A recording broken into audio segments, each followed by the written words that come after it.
Assalamualaikum warahmatullahi wabarakatuh dan selamat sejahtera. Salam PDPR 3.0 untuk anak-anak didik yang tersayang. Okey, hari ini cikgu teruskan sesi pertama kelas kita pada PDPR 3.0 ini dengan masuk bab yang ke-6, iaitu bab kekongruenan, pembesaran dan gabungan transformasi. Okey, untuk makluman anak-anak semua, sebenarnya tajuk ni kamu dah pelajari sikit semasa di menengah rendah, kan? Kamu masih ingat lagi apa itu translasi? Masih ingat lagi apa itu pantulan, putaran, pembesaran? Ini adalah kesinambungan apa yang telah kamu pelajari semasa menengah rendah hari itu. Okey, untuk kelas pertama hari ini kita warming up dulu. Cikgu masuk kepada tajuk kekongruenan. Okay. Apa itu kekongruenan? Kekongruenan merupakan pasangan objek dalam mana-mana rajah yang mempunyai saiz, yang mempunyai saiz dan bentuk yang sama walaupun kedudukannya atau susunannya disusun secara berlainan. Maksudnya dia mesti mempunyai bentuk yang sama, saiz yang sama, walaupun dia disusun macam mana pun, mungkin tonggang terbalik ke or whatever, tapi bentuk dan saiznya mesti sama, patternnya tu mesti sama. Okey, pasangan objek yang sama ini, itu yang kita panggil kongruen. Okey, jom kita lihat dua contoh yang cikgu bagi ni. Okey, dua keping jubin ini dikatakan kongruen walaupun disusun macam tu. Kalau kita tengok nampak? Dia disusun secara berlawanan, kan? Dia seolah-olah macam pantulan, tapi bentuknya itu adalah sama, kan? Dia ada ni, saiznya sama, panjangnya sama, lebarnya sama, bentuknya sama, maka ini kita panggil kongruen. Okey, satu lagi contoh dalam dunia realiti adalah tayar kereta kita. Betul, tayar kereta kita dikatakan kongruen kerana bentuknya sama, diameternya sama, jejarinya sama, ukuran tayarnya kalau 16 inci adalah sama, kan? Maka tayar itu juga kita panggil kongruen. Okey, banyak sebenarnya dalam dunia realiti kita jumpa benda-benda yang kongruen. Contohnya apa lagi? Petak yang berulang-ulang pada langsir kita, kan? Pada jubin rumah kita dan sebagainya lah. Macam mana kita tahu dia kongruen? Dia kongruen apabila mempunyai ukuran yang sama, panjang sisi yang sepadan dan mempunyai sudut yang sepadan. Dan dia mestilah berciri isometrik. Macam mana isometrik? Macam ni lah. Ni kita panggil isometrik.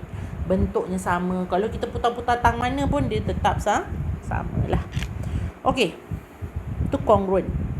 Okey, kita lanjutkan lagi dengan perbincangan kita mengenai kekongruenan.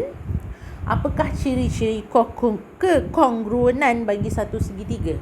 Okey, dua segitiga dikatakan kongruen apabila ianya mempunyai panjang sisi yang sepadan dan sudut sepadan yang sama. Bolehkah kita mengatakan dua segitiga adalah kongruen sekiranya hanya membandingkan sebahagian sisi sepadan atau sudut sepadan sahaja? Okey, kita lanjutkan perbincangan kita dengan melihat ciri-ciri segitiga kongruen. Terdapat 6 ciri segitiga kongruen. Di mana ciri yang pertama adalah melihat pada sisi, iaitu 3S, di mana setiap sisi sepadan adalah sama panjang. Kalau kita lihat di sini, panjang AC mesti sama dengan panjang PR. So, dia sama, kan? Panjang AB sama dengan PQ. Sama juga BC sama dengan QR. Apabila ketiga-tiga sisi itu adalah sama, maka segitiga ini dikatakan sebagai kongruent. Ciri yang kedua adalah sisi sudut sisi. Maksudnya sisinya dua sama dan sudutnya satu sama.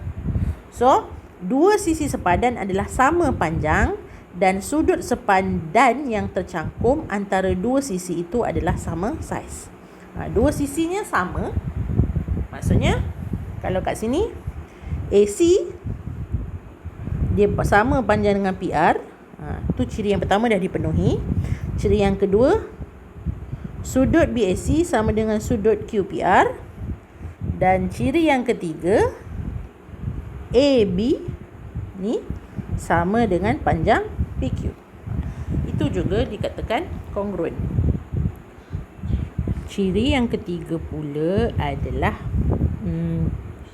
sudut sisi sudut. Di mana kalau kita lihat di sini, sudut sisi sudut, dua sudut sepadan mesti sama saiz dan satu sisi sepadan di antara kedua-dua sudut itu adalah sama panjang. Maksudnya apa? Sudut di sini kita akan tahu dia mesti sama di sini. Okey. Dan yang C ni dia mesti sama dengan R, dua sudutnya mesti sama dan satu sisi yang sama adalah AC dengan PR. So kita tahulah dua sudut sama, satu sisi yang sama. Itu juga dikatakan kongruent bagi satu segi tiga. Okey. Bagi ciri yang keempat pula adalah sudut-sudut sisi. Maksudnya kalau tadi kalau kita lihat sudutnya, ciri-ciri yang kedua dengan ketiga ni, yang ini dan ini lebih kurang samalah. Maksudnya dua sudut pairnya mesti sama dan satu sisi samalah. Okey, ciri yang kelima, sudut. Maksudnya dia mempunyai tiga sudut yang berbeza nilai, tapi kedua-duanya setiap sisi sudut tu mesti sama. Maksudnya apa? B dia mesti sama dengan Q, nilainya mesti sama.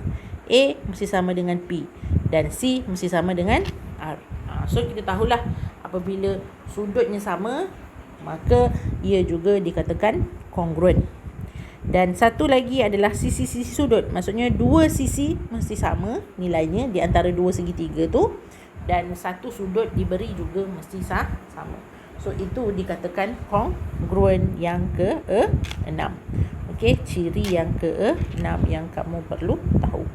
Okey, untuk lebih memahami lagi, kita lihat perbincangan kita yang pertama ni.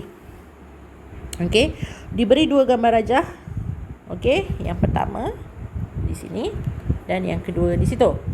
Tentukan sama ada setiap pasangan rajah yang berikut adalah kongruent. Kalau kita lihat di sini,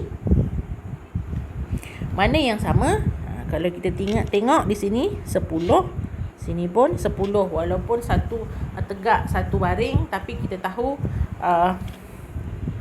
AF sama panjang dengan UT. Okey, lagi kita lihat, kalau sini 3, maksudnya sini pun 3, sebab sama kan ni, sama. So kita tahu yang kedua EF sama dengan TS. Okey, ada lagi kalau sini 8, so sepatutnya sini 8, tapi kat sini 4, so sini 3. So mean UF tidak sama dengan AB. Maka dia apa? Dia tak kongruent lah. Kenapa tak kongruent? Satu sisi tidak dipenuhi, maka dia bukan kongruent. Okey, bagi soalan yang kedua, kalau kita lihat di sini, panjang ni, pakai pen merah yang sama, pakai pen warna sama. Kita tengok yang ni. Panjang di sini sama, so dia kongruent. Tinggi bendera sama, 15, so dia kongruent kan. Sini 5, Macam mana kita nak tahu situ 5? Sebab sini 15, sini 10. So sini 5. Maka tiang bendera ini adalah kongruent. Sebab ciri-cirinya dipenuhi lah. Okey. So cikgu dah terangkan apa yang dimaksudkan dengan kongruent. So kita lihat lagi perbincangan yang seterusnya, perbincangan yang ketiga. Okey. Bagi suatu segitiga tadi, 6 ciri yang telah cikgu bincangkan tadi. Tentukan sama ada setiap pasangan segitiga yang berikut memenuhi sifat kekongruenan segitiga. Berikan justifikasi bagi setiap jawapan anda. Kalau kita lihat, diberi 2 segitiga. Segitiga yang pertama, segitiga yang kedua. Kalau kita lihat, sudut adalah sama, 25. Walaupun sudut sama, ukuran sama 10. 110, 16. Kan? Tapi dia tidak dikatakan kongruen. Kenapa? Walaupun kedua-dua segitiga mempunyai 2 sisi sepadan dan 1 sudut sepadan yang sama, tetapi ukuran sisi dan sudut yang lain adalah berbeza. Tak semestinya sudut di sini sama di sini, dan di sini tak semestinya sama di situ. So kita tak boleh katakan dia sebagai kongruen kerana luasnya tak sama. Bagi yang soalan B pula. Kalau kita lihat, sudut di sini sama di situ.